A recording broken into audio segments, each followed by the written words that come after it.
we as marketers should be cognizant of our own biases as well as consider our audience as to be also irrational. That's why we sort of have our jobs as marketers.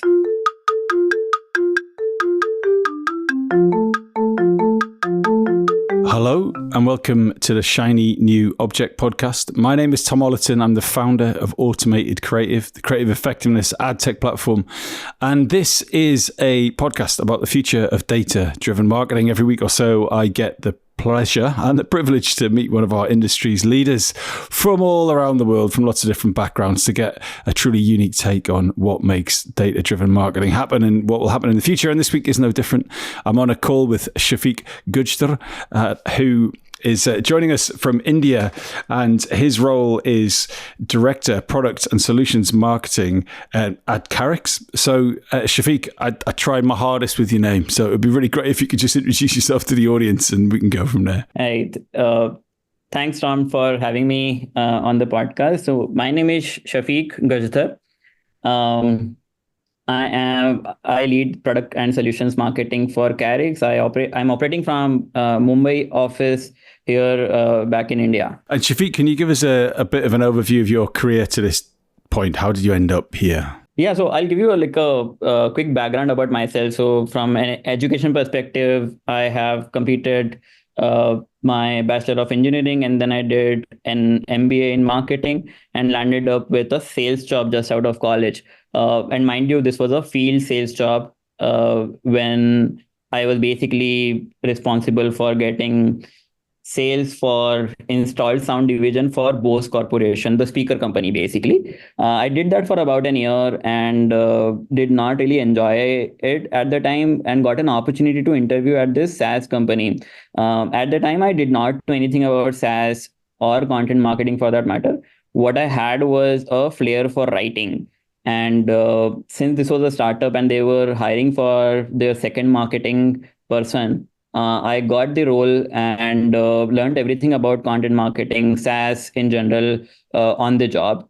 And then sort of from there transition to product marketing. From the past 6 years, I've been doing product marketing, have worked across sectors like MarTech, briefly in fintech as well, marketed to developers as well as HR leaders working for a HRMS product as well in between. In my current role at Karix, which is a CPaaS player operating in the India market. By CPaaS, I mean communication platform as a service. So think of Twilio at a global level. Karix is like a regional player in the CPaaS industry. I lead the product marketing function at Karix, basically. So I'm really keen to know, in this career, what's been your worst mistake to date?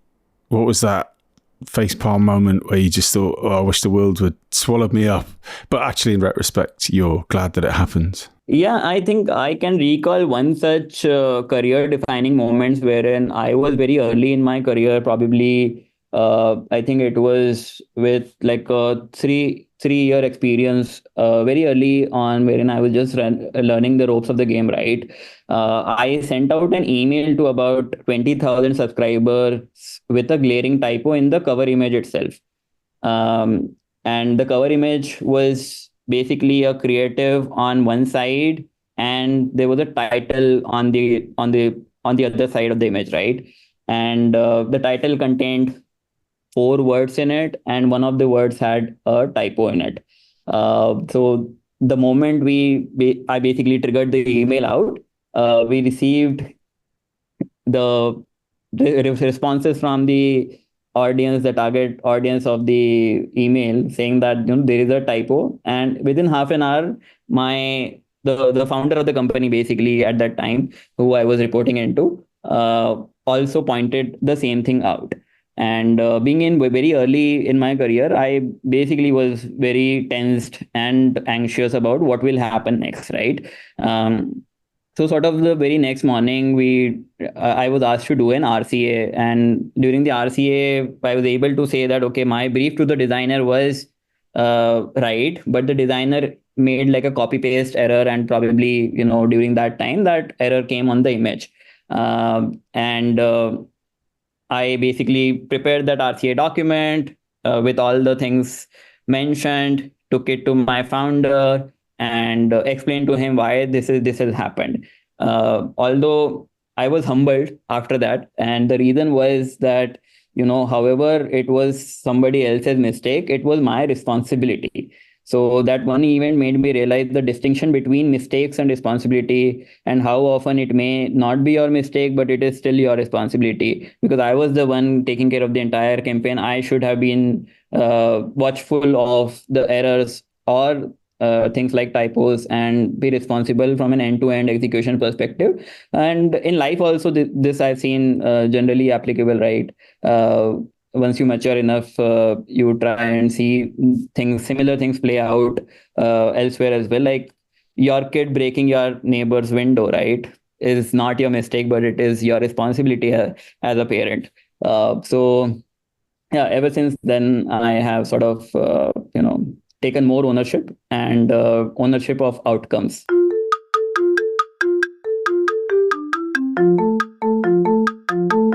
So that's a lovely delineation between mistake and responsibility, very succinctly put. So that's a kind of what not to do.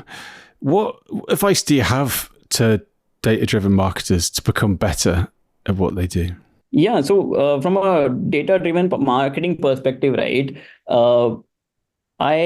My sort of take here is slightly more psychological, and I want to cover the angle wherein we tend to miss on the fact that we are marketing to humans, and we ourselves as marketers are humans, right?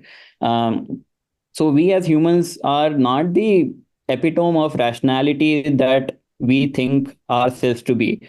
And I think this is very well established in the very famous book called Thinking Fast and Slow by Daniel Kahneman, right?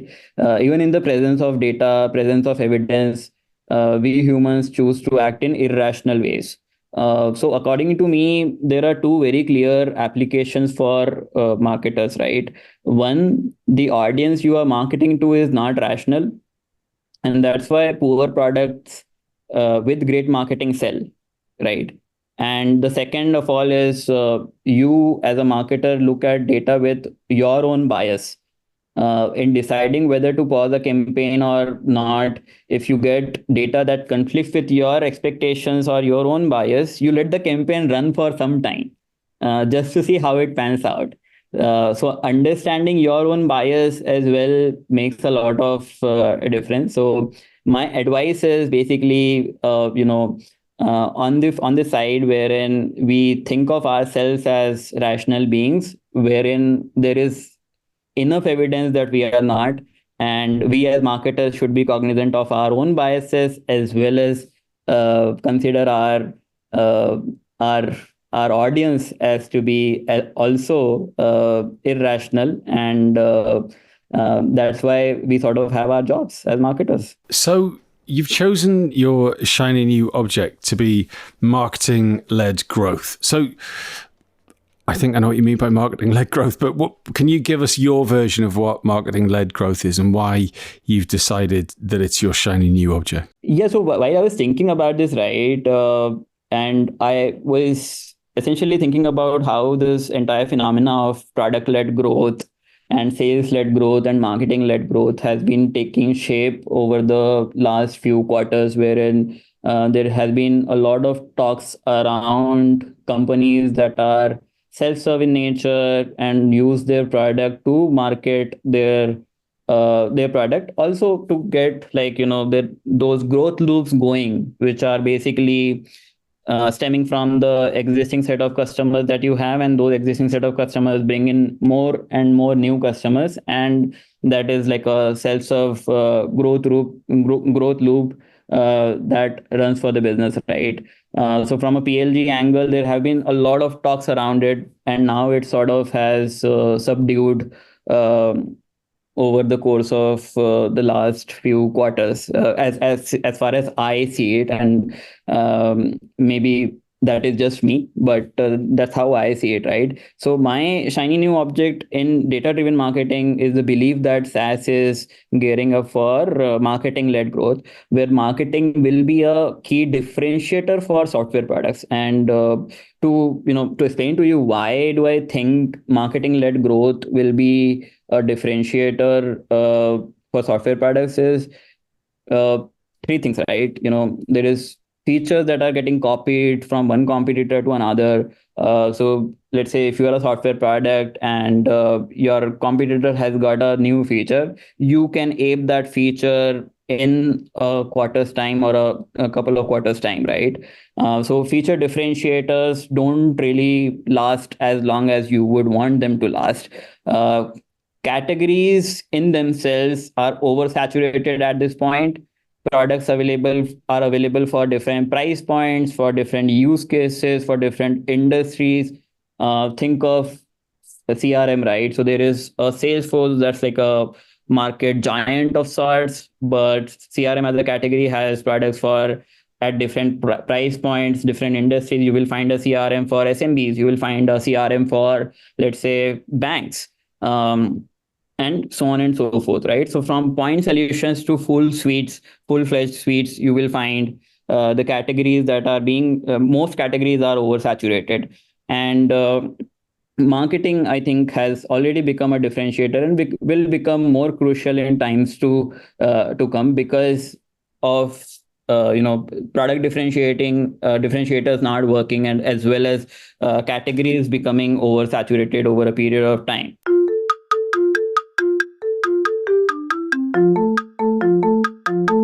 This episode of the Shiny New Object podcast is brought to you in partnership with Madfest. Whether it's live in London or streamed online to the global marketing community, you can always expect a distinctive and daring blend of fast-paced content, startup innovation pitches, and unconventional entertainment from Madfest events. You'll find me causing trouble on stage, recording live versions of this podcast, and sharing a beer with the nicest and most influential people in marketing. Check it out at www.madfestlondon.com.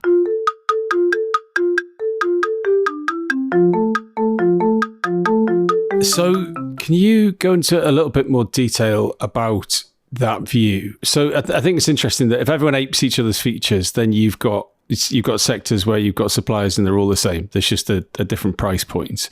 And so are you saying that you need to spin it with marketing to even be in the consideration set? Or are you saying that the product itself needs to change in line with the marketing? So it's a really interesting point. I just want to get a bit deeper. Got it. So if you look back, right, and look at history or look at your own from your childhood to the products that you are marketed with from childhood to adulthood to, you becoming a grown up as well as today. So you will find there are good products with good marketing selling, and there are bad products with good marketing selling. And there are some extremely good examples of good products with no marketing or bad marketing failing, right? So I think from a focus towards marketing, and especially for SaaS businesses, since you will find categories being saturated, you will find features being copied very easily. Even advantages like cost arbitrage, wherein you having a workforce operating out of the third world countries, or so to speak, developing nations, versus having a workforce in the West. The companies used to have cost arbitrage, but that also is sort of not working in the advantage or in the favor of companies operating from here, because over time, these arbitrage also do not really make sense. So kind of like, since these other differentiators are becoming too prominent, you basically have to rely on marketing, and that marketing can essentially inform your product roadmap, as well as position the product in a way that basically helps it to sell better. So I don't know whether that was a question, but that's my viewpoint. So we're talking purely SaaS here, right? So I think that the tension for me is that if you've got 15 SaaS products that are all the same, then it's the biggest marketing budget will most likely win. So not really the budget, right? You could have like a less budget, or you are operating from a you are probably like a David versus Goliath kind of a player. So you are probably representing a David, and you have a Goliath who is a market leader in the category. But with a small budget, small team, also you can displace or come against that Goliath of a company and still beat it. What I want to what I mean to say is, marketing is going to be the differentiator for when it comes to SaaS products in general. But I think where I'm coming from is that, like, even if you've got like a David and Goliath situation, and you've got the David, for argument's sake, that can be risky, be a challenger brand, but ultimately wouldn't the product and the positioning be the thing that actually works as opposed to marketing, right? So if everyone's got the same 10 features, actually it's the business that's got the 11th feature or the 15 features, or indeed a completely different position in the category. So I think what I'm trying to get to is marketing as a word is quite broad. So I'm trying to get into the specifics of what kind of marketing, what kind of positioning can SaaS marketers who are listening to this podcast take advantage of? No, I think if I do get what you're saying, right? So from a marketing perspective, I think brand and product marketing would be the key drivers of helping these brands achieve what they're trying to achieve, which is to get more and more customers in a market that is full of identical products. So your investments on your brand marketing stuff, your product marketing stuff, which involves your positioning, communication of value prop, who you are, how is your product different, defining your target audience in a way that helps you grow as a business. So let's say if you are in a David versus Goliath situation, you take a beachhead kind of an approach wherein you target a very narrow set of segment of the market and build your product and position your product for that market, and then sort of expand from there. So I think from a strategy perspective as well, marketing can play like a huge role in also influencing the product roadmap, as well as I said, brand marketing and product marketing would be the key drivers to enable companies to sell their software products in a market that is overly saturated. And I'm curious to go back to what you said at the start about growth loops, which is I guess a kind of entirely sort of Californian SaaS buzzword. Is that, you said that that's become less talked about, but I mean, ultimately a growth loop is, in other words, a referral, right? One client referring another one to the business in one way or another, automated or otherwise. So what's happened there in the SaaS world, do you think? Why are growth loops less effective than a kind of sort of paid marketing strategy? No, so what I meant at the time, well, like what I was referring to was, so there was product-led growth, and there was sales-led growth, and then there was marketing-led growth. So there was a huge, during basically 2021 and 2022, the last couple of years, around that time, there was a huge uproar about, all SaaS marketing gearing towards PLG and adopting PLG. Even if you are selling to, let's say, enterprises, you would build a version of the product that is probably catering to SMBs, and hence build a self-serve version of the product and cater to that market segment to have that PLG kind of a motion. So that is what I was referring to. Essentially, growth loops or growth strategies are concepts, and these are the way I think of them are is basically like they are first principles. So if you have to talk about if you have to make a growth plan around, let's say, getting the most out of the users you have got, you would be eventually thinking about a growth loop only. Regardless of even if you know that you are talking about growth loop or not, because of the very nature of it, right? It's a first principle thinking. So I don't really think that growth loops in and of itself as a concept is out of fashion. What I meant was essentially PLG was being talked about, and now it's the time for marketing-led growth.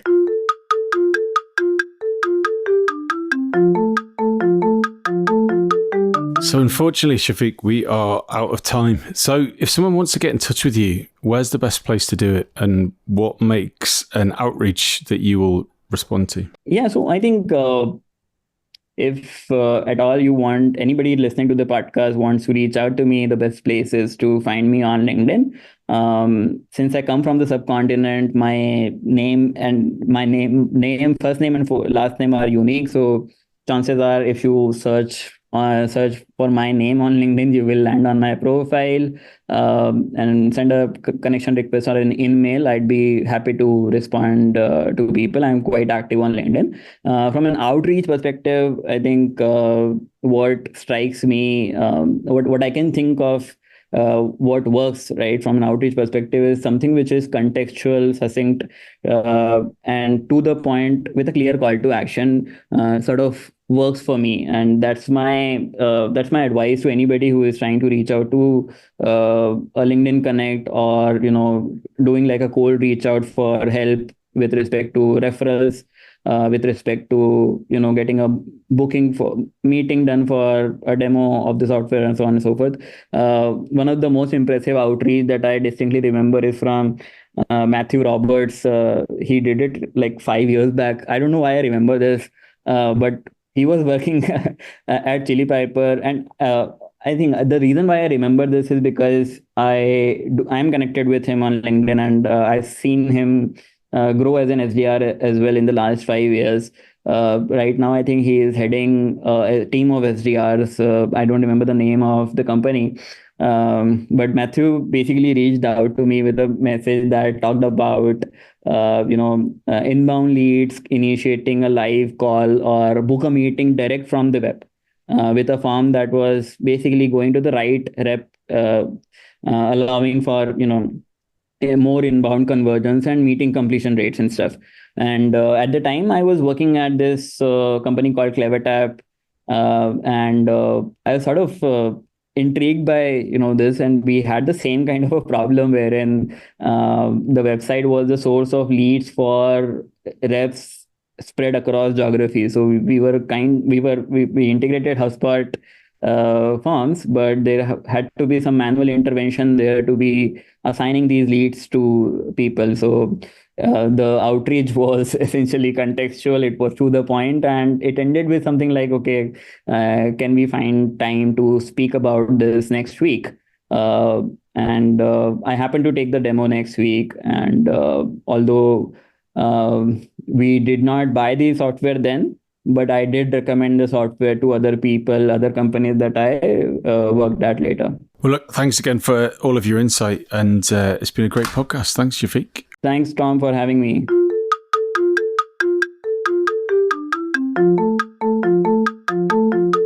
Hi.